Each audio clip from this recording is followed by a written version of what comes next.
لہذا اگر قبر میں پیر صاحب زندہ ہو کیا ہوگا بھائی؟ وہ زندگی حدیث میں کہہ رہے ہیں کہ زندگی برزخی زندگی ہے، اور وہ لوگ تمنا کرتے ہیں، آرزو کرتے ہیں کہ ہمیں ہمارے ارواح جسد کے ساتھ ملایا جائے، دنیاوی زندگی کی طرح زندگی ہمیں میسر ہو، حتی نقتل فی سبیلک، یہاں تک کہ ہمیں شہید کیا جائے آپ کے راستہ میں، یعنی جہاد میں، مرتن اخری، دوسری بار، فلما رأى ليس لهم حاجة تركوا، جب اللہ سبحانہ تعالیٰ نے دیکھا کہ ان لوگوں کی کوئی خواہش نہیں، کوئی چاہت نہیں ہے، کوئی درخواست نہیں ہے، تو ترکو، ان لوگوں کو چھوڑ دیا جاتا ہے، چلو جو بھی کرنا ہے کرو، ابھی تم لوگوں سے سوال کرنا نہیں، تم لوگوں کی کوئی ضرورت ہی نہیں، کیا ضرورت کیا ہے، ہم تو ایسے چکر لگا رہے جنت میں، سمجھ آ رہا ہے؟ وہ شخص نا، بخاری میں حدیث ہے نا، ایک بندہ جب اس کو راستہ میں رکتا ہے 50-50 ہے، جنت سے دور اس کو رکھا جاتا ہے،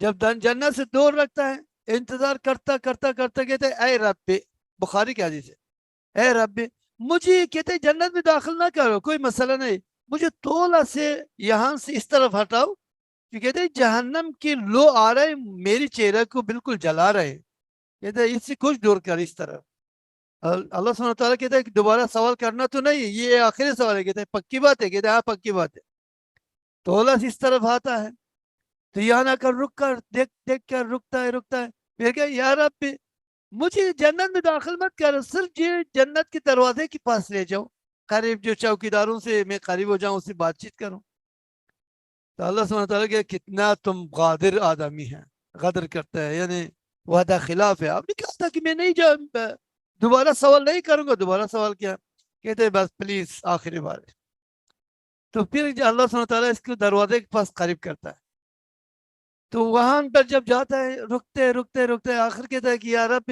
مجھے صرف دروازے کے اندر داخل کروں، میں دیکھوں کہ جنت میں کیا ہے، اللہ سبحانہ تعالیٰ کہتا ہے کہ تم بہت خلاف ہے، آخر اس کی بات مانتے ہیں، تو وہاں داخل ہوتا ہے، اللہ سبحانہ تعالیٰ کہتے ہیں کہ بہت بڑا ایریا، کہتے ہیں کہ لکا ہذہ ولک امثالھا، یہ پوری آپ کے لیے، اور اسی جیسی 10 گنا، یا امثالھا کئی گنا آپ کے لیے، یہ سب سے آخری فرد ہے جو جنتیوں میں سے جنت میں داخل ہوتا ہے، آمین آمین بھائی جان۔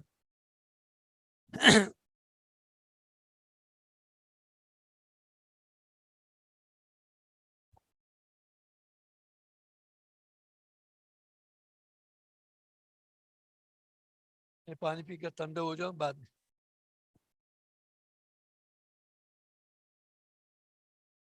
ابھی جوش میں ہے تو کوئی ہوش میں آ جاؤں۔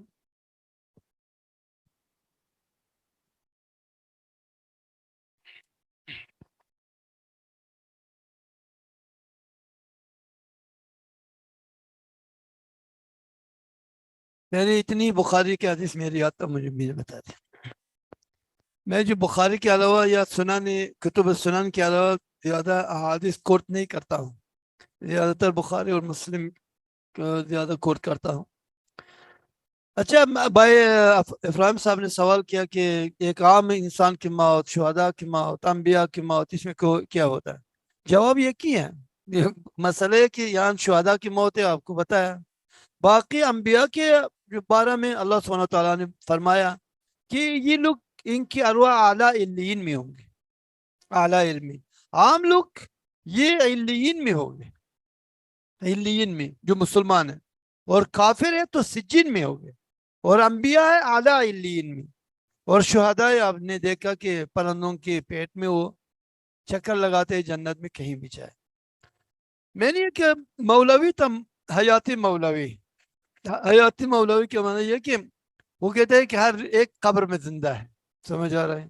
میں اس کے پاس گیا، میں نے کہا اس وقت طالب علم تھا، شوق بتاؤ، چستی بتاؤ، کہ اس طرح پوچھتے رہتا تھا، ابھی تو بالکل سست ہو گیا، تو مولوی بہت مناظر مشہور تھا، اس سے میں نے پوچھا کہ جو آپ لوگ جو حیات الانبیاء کہہ رہے ہیں کہ انبیاء اپنے قبروں میں زندہ ہے، فلان ہے، یہ شادی بھی کرتا ہے، قربت بھی ہوتا ہے، نماز بھی پڑھتا ہے، سب کچھ، یعنی اپنی بیویوں سے قریب بھی ہوتا ہے، اور وہاں نماز بھی پڑھتا ہے، یہ ہے وہ ہے۔ میں نے کہا کہ یہ کیا مسئلہ ہے؟ اس نے کہا کہ انبیاء اپنے قبروں میں ایسا زندہ ہے جیسا کہ ایک بیدار آدمی، یعنی بیٹھا ہوا شخص بیدار اس کے اوپر ایک چادر ڈالیں، چادر کا کیا اثر ہوگا؟ سمجھ آ رہا ہے؟ مانے گویا کہ انبیاء کے جو قبر میں اس کے اوپر جو مٹی ہے وہ چادر جیسے ہے، یعنی کوئی حیثیت ہی نہیں، وہ مانا ہے کہ دنیاوی زندگی۔ اچھا پھر اس نے اور ترقی بات اس سے بھی زیادہ آگے بڑھ چڑھ کر بات کیا، اس نے کہا کہ عام لوگ بھی، انبیاء کے علاوہ عام لوگ بھی اپنے قبروں میں زندہ ہیں، اور کہا کہ اس کی زندگی ایسا ہے جیسا کہ ایک سویا ہوا شخص ہے، اس کے اوپر چادر ڈال ہے تو زندہ 50-50 موت 50 آیات، لیکن کہتے اس کے اوپر چادر ڈال، کہتے چادر کیا اثر کرے؟ مانا یہ بھی زندہ ہے، ابھی سو رہا ہے، کچھ دیر بعد اٹھ کر کھانا بھی کھائے گا۔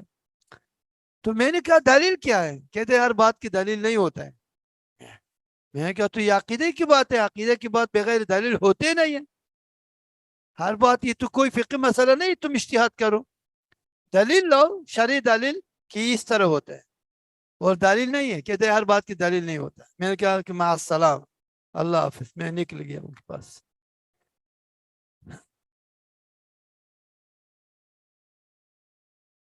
کن جی شہیدوں کی درجہ تو نہیں ہوتا ہے، لیکن ان کا اپنا درجہ ہے، لیکن شہیدوں کا درجہ نہیں۔ اللہ سبحانہ وتعالیٰ ہر ایک کے ساتھ الگ الگ معاملہ کرتے ہیں، سمجھ آ رہا ہے؟ مثلا اگر ایک بندہ ہے ہر میدان میں 1 نمبر ہے، ایک بندہ ہر میدان میں 1 نمبر ہے، تو مانے کہ اس کو استقبال ہوگا۔ مثلا نبی صلی اللہ علیہ وسلم نے کہا کہ جنت کے 8 دروازے ہیں، اور ایسا بندہ بھی ہے کہ 8 دروازہ سے اس کو بلایا جاتا ہے، یہ کہتا ہے میرے یہاں سے آ کر انٹر ہو جاؤ، وہ کہتا ہے یہاں سے انٹر ہو جاؤ۔ تو ابوبکر رضی اللہ عنہ نے پوچھا کہ اس میں کیا یعنی کیا ضرورت ہے کہ 8 دروازہ سے داخل ہو جائے؟ ایک دروازے سے بھی داخل ہو جائے، جنت بھی جانا ہے نا، کیا ضرورت؟ پھر کہا کہ کیا ضرورت ہے؟ پھر ابوبکر نے تعجب کیا رضی اللہ عنہ، کہا کہ کوئی ایسا بندہ بھی ہے کہ 8 دروازہ سے داخل ہو جائے؟ نبی صلی اللہ علیہ وسلم نے کہا کہ انت منہم، تم ان میں سے ایک ہے۔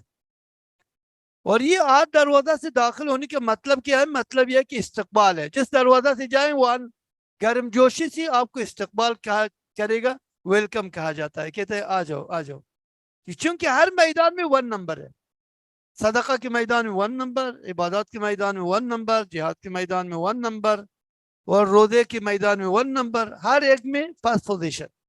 تو اس وجہ سے ہر دروازہ سے ویلکم، استقبال ہوتا ہے۔ میں دیکھیں کیا لکھا ہے۔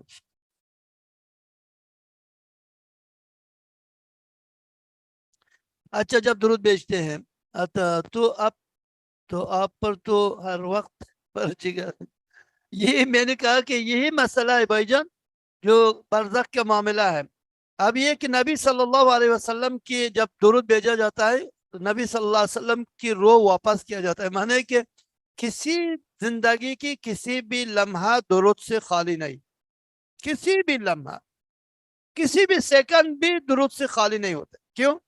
اس وقت اگر ہم رات، اس وقت 7-8 بج رہی تقریباً، ہم پاکستان میں ہیں، تو اس وقت وہاں امریکہ وغیرہ میں وہ تو دن ہو رہا ہے، یعنی تقریباً کچھ دیر بعد، سمجھ آ رہا ہے، یا ہو گیا دن شروع ہو گیا، تو ہم سونے کے لیے جا رہے ہیں، وہ لوگ درود بھیج رہے ہیں، وہاں بھی مسلمان موجود ہیں، کسی بھی لمحہ خالی نہیں۔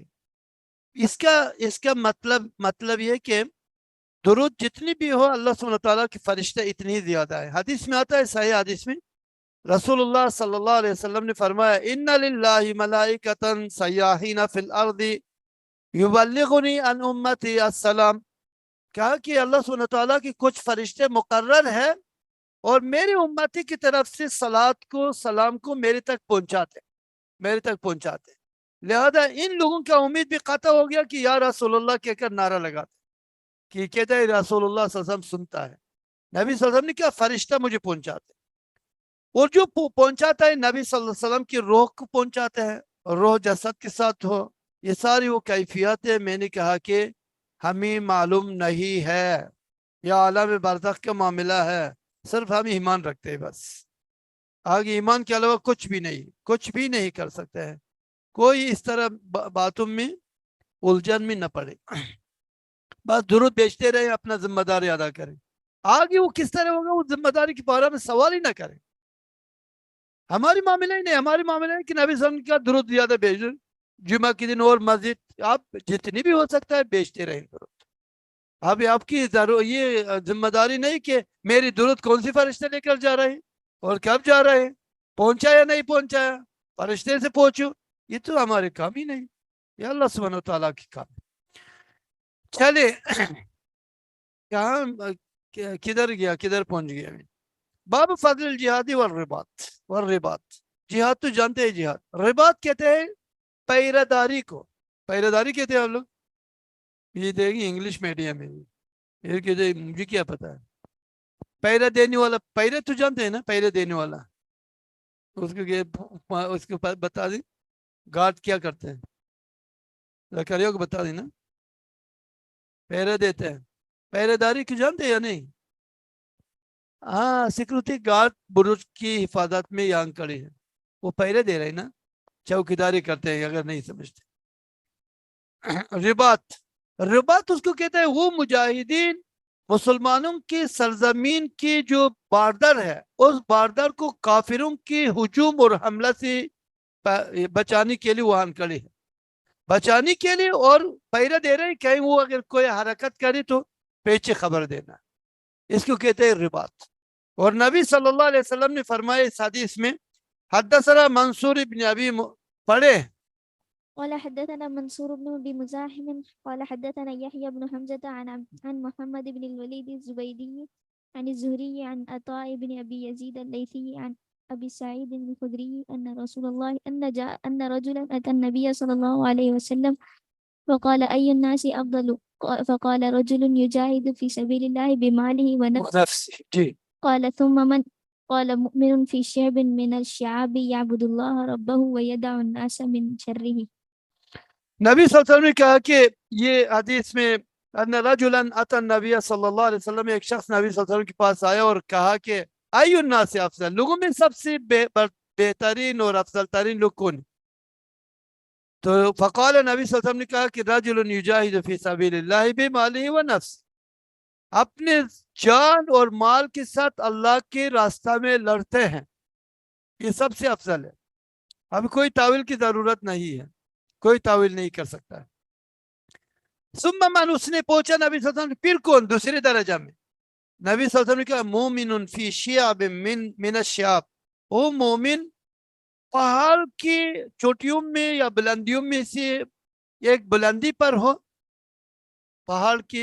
پہاڑوں کی بلندیوں میں سے کسی بلندی کے اوپر ہو، یعبد اللہ ربہ، یعنی یعبد ربہ، اپنے رب کو عبادت کرتا ہے، وَيَدَعُ النَّاسَ مِن شَرِّهِ، اور لوگوں کے اپنے شر سے محفوظ رکھتے ہیں، اور يَتْرُكُ النَّاسَ مِن شَرِّهِ، یعنی تاکہ اس کی شر لوگوں کو نہ پہنچے اور لوگوں کی شر ان کو نہ پہنچے. یہ مقصد یہ ہے کہ یہ اس وقت ہے جب فتنہ عام ہوگا. نہیں رہبانیت تو نہیں ہے، رہبانیت اسلام میں ہے ہی نہیں. کہا کہ وہ رہبانیت ابتدا ہوا، رہبانیت کو اس دین میں بدعت کے طور پر ایجاد کیا گیا. رہبانیت ایک بدعت ہے، رہبانیت نصرانیت میں تھے لیکن اسلام میں رہبانیت نہیں ہے. وہ رہبانیت ابتداؤہا، رہبانیت کو انہوں نے ایجاد کیا ہے، رہبانیت اسلام میں نہیں ہے. اسلام دین الجہاد ہے، اسلام دین الرہبانیت نہیں ہے. اسلام صوفی ازم نہیں ہے، صوفی گری نہیں ہے. اسلام تو وہ دین الجہاد ہے اور دین القوت ہے، دین الطاقت ہے، دین المقابلہ ہے، دین الدعوت ہے. یہ نہیں کہ آپ جا کر کسی کونے میں بیٹھ جائیں دکھ دکھ کرتے رہیں سبحان اللہ سبحان اللہ سبحان اللہ سبحان اللہ، کیا کہ میں بہت متقی ہوں. آپ ہرگز متقی نہیں، صرف آپ اپنے آپ کو بچاتے ہیں. تو آپ ایک لازمی انسان نہ بنے، ایک متعدی انسان بن جائے. تو یہاں بھی یہ کہ یہ نہیں کہ رہبانیت کی اختیار کیا تاکہ لوگوں کو یدع الناس یترک الناس من شر، اپنے شر سے لوگوں کو بچاتے تاکہ وہ اس کی شر اس تک نہ پہنچے، اور وہ لوگوں کی شر ان تک نہ پہنچے. تو یعنی دینی طور پر، یہ جسمی طور پر نہیں ہے. اصحاب کہف جب بھاگ گیا، وہ غار میں داخل ہوا، کیوں؟ وجہ کیا تھا؟ وجہ یہ تھا حفاظاً علی دینہم، اپنے دین کی حفاظت کے خاطر انہوں نے بھاگ کر جا کر غار میں داخل ہو گیا، اور غار میں انہوں نے رہبانیت کی خاطر جا کر داخل نہیں ہوئی. جی دین کی حفاظت. ہاں؟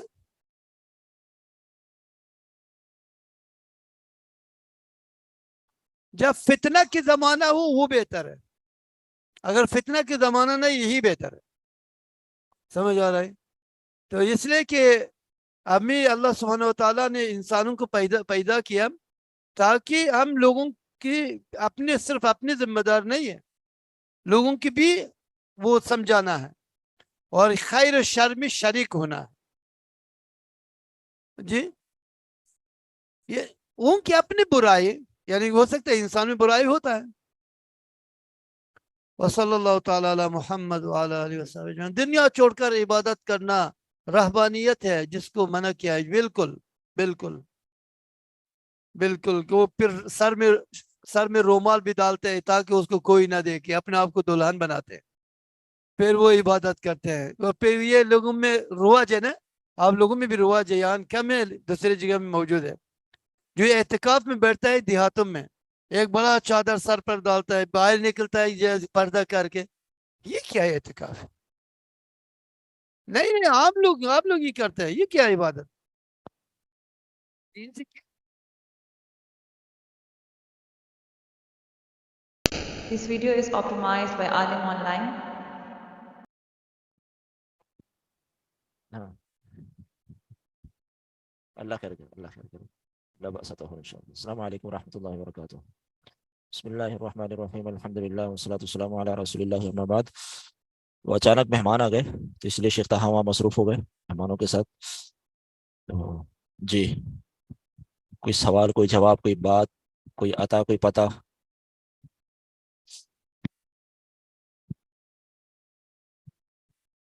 اے سی لگا ہوا ہے کیا؟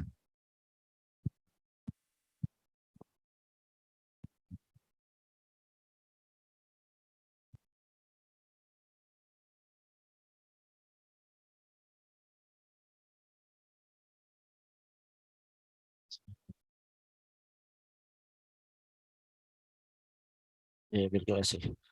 جی اسد بھائی آپ کچھ روشنی ڈالیں گے؟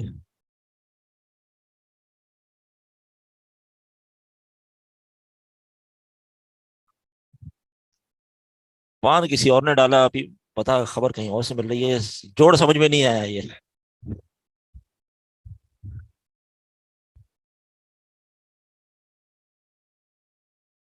کس خوشی میں؟ نہیں کس خوشی میں؟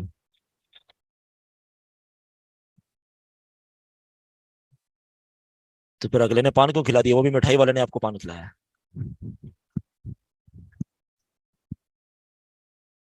جی میں نے بتا دی. اچھا جی جی وہ میں نے بتا دیا، میں نے بتا دی. جی جی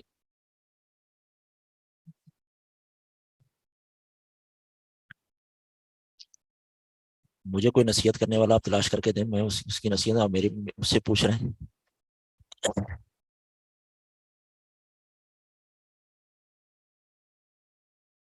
میرے طرف چاروں طرف میدان ہے شیخ.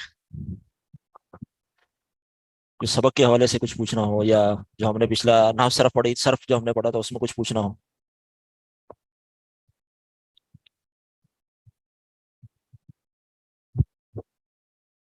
کوئی بات ذہن میں؟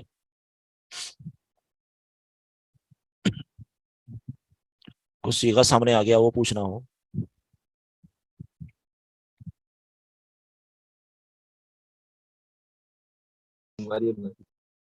جی امی کیا کرو گے سارے کے ساتھ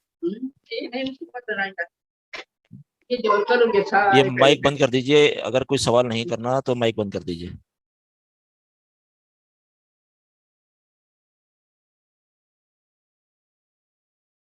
جی کوئی سوال نہیں ہے، چلیں ویسے سیگا حل کر لیتے ہیں. کھولیں کوئی سیگا نکالیں. نہیں آپ بھی سوچیں نا صرف. لیکن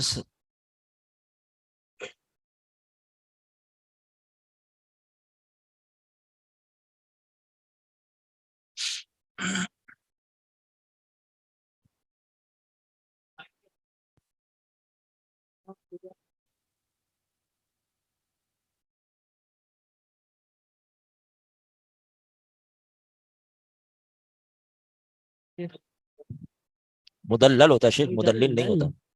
چلیں پتا ہے مدلل اور مدلل کون سا سیکھا ہے, چلیں یہیں سے شروع کرتے ہیں. آپ پتہ ہے یہ اب عربی میرا کے نمبر بعد کہتے میں ہیں آئے گا. کہ اسم فاعل اور مفعول دونوں ہیں. کون سے مدلل سب مفعول ہو گیا, مدلل فاعل ہو گیا. کس باب سے کیا ہے؟ دلل یدلل تدلیلا تدلیلا باب کون سا ہو گیا؟ تفعیلا تفعیل کا تفعیلا. باب ہو گیا. آپ کے پوچھنے سے ایک سیدھا حل ہو گیا. احناف کا عقیدہ بھی بتا رہے. نہیں میں نے کہا میں لکھوں, پھر میں نے کہا چلو ویسے ہی حل ہو گیا. جی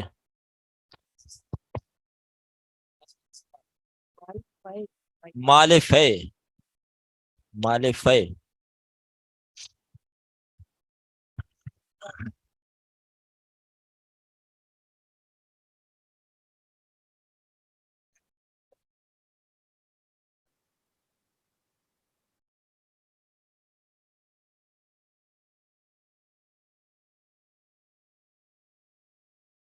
یعنی اگر اپوزیشن والے فورفٹ کر لیں گے.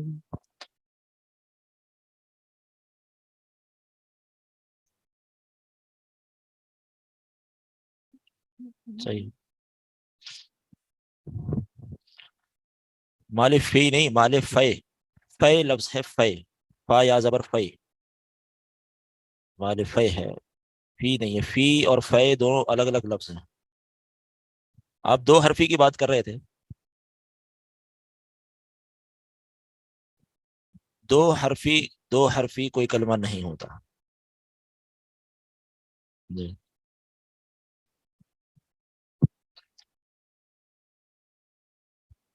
فعل امر دو حرفی ہوتے نہیں ہیں, تعلیل ہو کر وہ شکل ایسی بن جاتی ہے, اصلاً وہ دو حرفی نہیں ہوتے, تو اس کو اب دو حرفی نہیں کہیں گے. ہاں جی.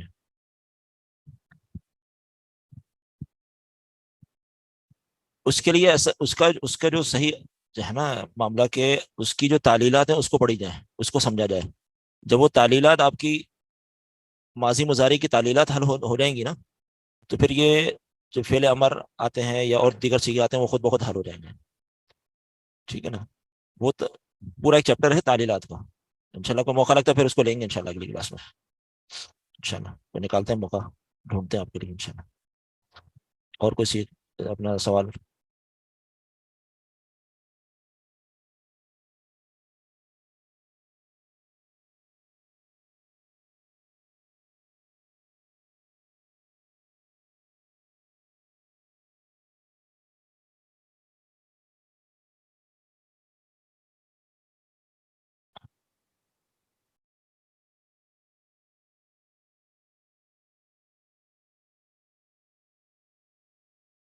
احناف جو ہیں وہ اسماء و صفات میں, بہت سارے اسماء و صفات میں تعویل کے قائل ہیں. ہاں وہ اس لیے وہ جو سلف کا عقیدہ نا, اپنا سلف صالحین یعنی اہل السنہ والجماعہ کا, وہ یہ ہے کہ اللہ کی جو صفات, ان کے جو کلمات استعمال ہوئے ہیں, وہ کلمات اپنے اصل معنی میں ہی ہم ان کو استعمال کریں گے. ان کی کیفیت, تمثیل, تعطیل, یہ ساری چیزیں نہیں ہوں گی. یعنی نہ ہم ان کلمات کا رد کریں گے, نہ ہم ان میں تعویل کریں گے کہ نہیں جی یہ کلمہ تو ہے تو اس معنی میں, لیکن اس کے معنی میں ہم یہاں اللہ کے لیے نہیں استعمال کریں گے. ایسا نہیں ہے. اس کی کیفیت اللہ کی سپرد کر دیں گے. تو احناف کے ہاں وہ اپنا تعویل کے قائل ہیں. دیکھیں ہاں, احناف جو ہے نا بیسیکلی یہ عقائد کے اعتبار سے احناف نہیں ہے. یہ ہاں بتا رہا ہوں سن لو, پوری سن لو. عقائد کے اعتبار سے وہ حنفی نہیں ہے. عقائد کے اعتبار سے عموماً احناف جو ہیں اشعری یا ماتریدی ہوتے ہیں. فقہ کے اعتبار سے, فقہی مسائل کے اعتبار سے وہ حنفی ہیں. ٹھیک ہے. سلوک کے اعتبار سے نقشبندی, چشتی, قادری, سہروردی ہوتے ہیں.